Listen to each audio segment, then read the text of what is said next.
پرست طاقتوں کو کبھی کامیاب نہیں ہونے دیں گے انشاءاللہ. چاہے فرقہ پرستی کی آواز ہندو اٹھائے چاہے مسلمان اٹھائے، چاہے سکھ اٹھائے چاہے ہندو، یاد رکھو جو فرقہ پرستی کی بات کرے گا ہمارا اس سے کوئی رشتہ ناتا نہیں ہے، ہم اس کی مخالفت کے سامنے آئے.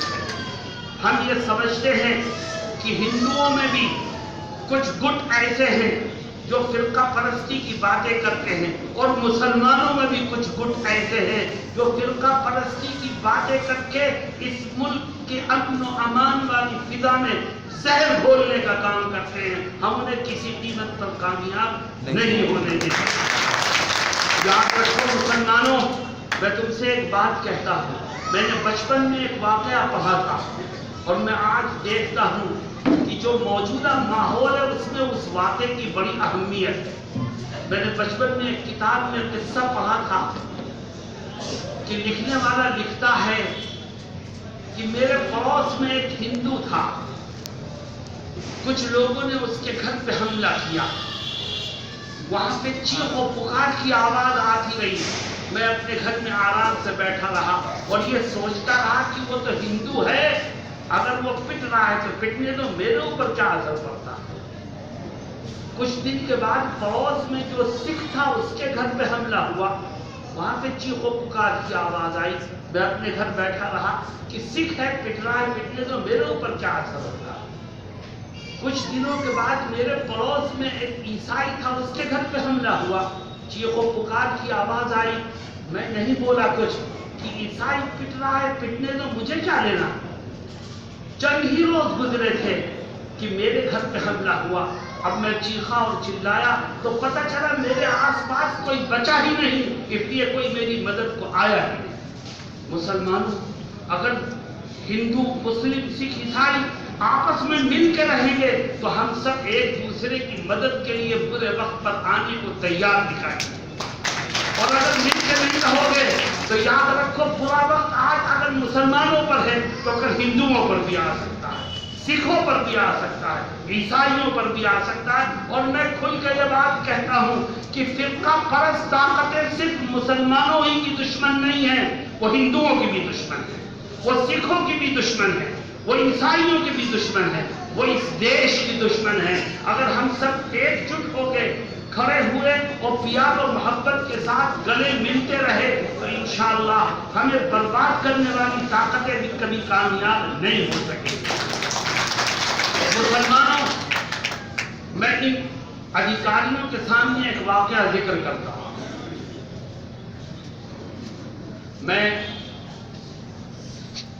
مہاراشٹر کے ایک شہر میں گیا، ابھی 2 سال پہلے کی بات. وہاں آئی ایس کا بڑا نام ہو رہا تھا اور مسلم نوجوانوں کو گرفتار کیا جا رہا تھا. تو وہاں کی جمعیت نے ایک پروگرام آرگنائز کیا اور مجھے بلایا اور کہا کہ آپ داعش پر بولیے گا اور مسلمان جوانوں کو بتائیے گا کہ داعش کی حیثیت کیا ہے. مسلمان بہت بڑی تعداد میں تھے اور اتفاق سے جب میں اسٹیج پر پہنچا تو پورا ایڈمنسٹریشن بھی وہاں موجود تھا، کیونکہ موضوع بہت گرم تھا آئی ایس کا. میں نے گفتگو کرتے ہوئے مسلم نوجوانوں سے کہا کہ سن لو کان کھول کے، آئی ایس کے نام سے جو لوگ دنیا میں دہشت پھیلا رہے ہیں ان کا اسلام سے کوئی تعلق نہیں.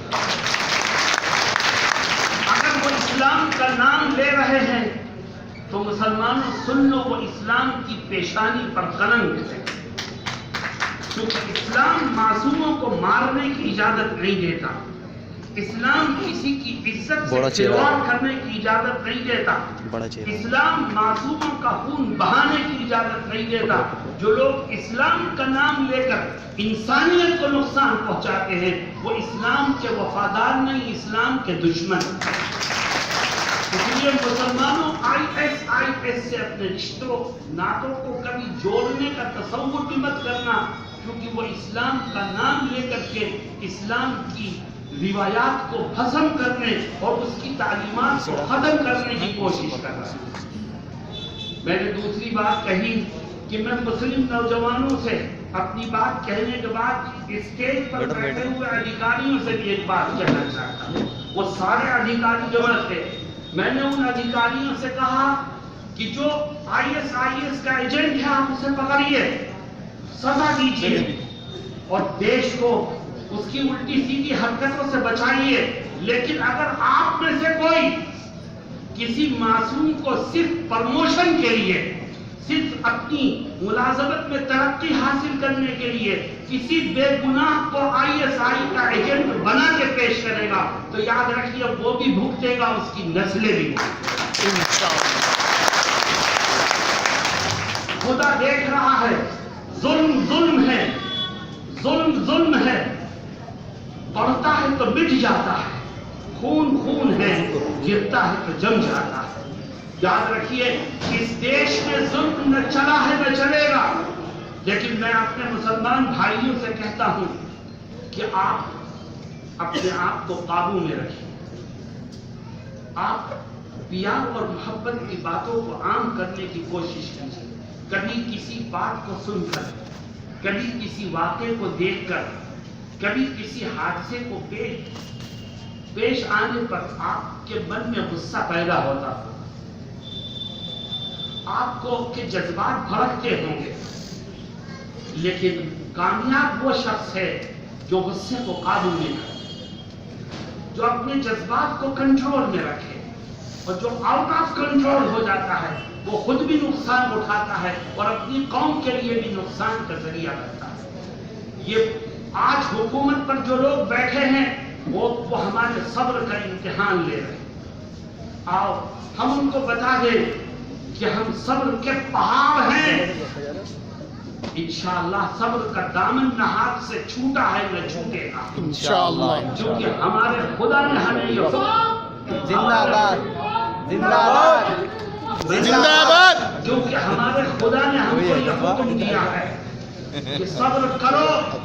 یہاں تک صبر کرو کہ تمہیں اگر بدلہ دینا پڑے ظالم کو تو ظالم کو بدلہ, برائی کا بدلہ بھلائی سے دینے کی کوشش.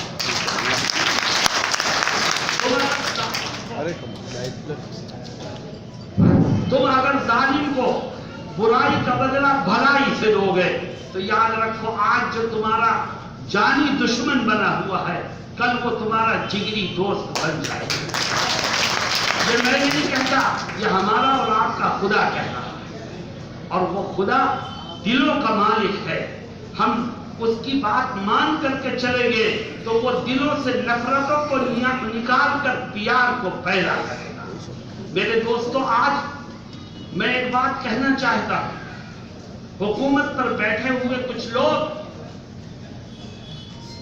مندر و مسجد کے جھگڑے کو ہوا دینا چاہتے ہیں. حکومت کا کام نہ مندر بنانے کا ہے نہ مسجد بنانے کا ہے. میں اقتدار پر بیٹھے ہوئے لوگوں سے کہتا ہوں تم مندر مسجد کے جھگڑے میں نہ پڑو. ہندو مندر بنائیں گے, مسلمان مسجد بنائے گا. تمہارا کام تو دیش میں امن و امان کو پیدا کرنا ہے. ہمیں نہ مسجد چاہیے نہ مندر چاہیے, ہمیں امن چاہیے, ہمیں پیار چاہیے, ہمیں محبت چاہیے. آپ کا جو کام ہے وہ کیجیے, ہمارا جو کام ہے وہ ہم خود کر لیں. میرے دوستوں اور ساتھیوں, ہندو اور مسلمانوں کے درمیان نفرت کو پھیلانے والے لوگ وہ بھی ہیں جو دیش بیروزی کا الزام لگا کے مسلم نوجوانوں کو گرفتار کر کے دیش کی پرامن فضا کو خراب کرنے کی کوشش کر رہے ہیں. جمعیت علماء کہتی ہے کہ جن جوانوں پر دہشت گردی کا الزام لگایا گیا ہے, ہندوستان کی آج تک کی تاریخ گواہ ہے اس بات کی کہ ان میں سے کچھ ہائی کورٹ سے بری ہو کے آ گئے, کچھ سپریم کورٹ سے بری ہو کے آ گئے. مجرم کہاں ہے؟ جن کو تم نے مجرم بنایا تھا وہ بری ہو گئے. اس کا مطلب یہ ہے مجرم وہ ہیں جن کو تم نے اپنے پردے کے پیچھے چھپا رکھا. جب تک آپ مجرموں کو نہیں پکڑو گے, ہم نہیں کہتے ہندو مسلمان, ہم کہتے ہیں صحیح مجرم کو پکڑو تو دیش کے حالات سدھر جائیں گے. اور اگر تمہاری آنکھوں پر لگا ہوا عینت ہندو مسلم کا فرق کرے گا تو تم دیش کو امن و امان کا گہوارہ بنانے میں کبھی کامیاب ہے۔ اس دیش کو بربادی کی طرف جو لے جا رہا ہے وہ مجرم ہے، چاہے وہ ہندو ہو چاہے مسلمان۔ کیا مطلب ہے کہ دہشت گرد مسلمان ہی دکھتا ہے، ہندو کیوں نہیں دکھتا؟ یاد رکھو، ہندوؤں میں بھی ہیں، مسلمانوں میں بھی ہیں، میں کہتا ہوں اور قوموں میں بھی ہو سکتے ہیں۔ جب تک ایڈمنسٹریشن بالکل ہندو مسلم مذہب سے اوپر اٹھ کر کے ایمانداری اور انصاف کے ساتھ کام نہیں کرے گا، دیش میں امن و امان پیدا نہیں ہوگا، دیش کی نفرتیں ختم نہیں ہوں گی، دیش میں پیار و محبت قائم نہیں ہوگا۔ اس لیے میں پبلک سے بھی کہتا ہوں کہ آپ کی ذمہ داری ہے، آپ اس بات کا عہد کر کے جائیں کہ ہم ملک کا قانون کبھی اپنے ہاتھ میں نہیں لیں گے۔ آپ اس بات کا عہد کر کے جائیں کہ ہم قانون کو کبھی توڑیں گے نہیں، کبھی سول نافرمانی نہیں کریں گے۔ اور میں ایڈمنسٹریشن کے لوگوں سے بھی درخواست کرتا ہوں کہ آپ بھی اس کا عہد کریں کہ عدل و انصاف اور ایمانداری کے دامن کو کبھی نہیں چھوڑیں گے۔ جب ہم سب مل کر کے اس طرح کام کریں گے تو دیش میں خود بخود امن و امان قائم ہوگا اور پیار و محبت کی فضا عام ہوگی۔ میری دعا ہے کہ رب ذوالجلال اس دیش کو ترقی کی راہ پر گامزن کرے، یہاں رہنے والے لوگوں کے درمیان الفت اور پیار و محبت کو پیدا کرے اور یہاں سے نفرتوں کو ختم کر دے۔ وآخر دعوانا ان الحمد للہ رب العالمین۔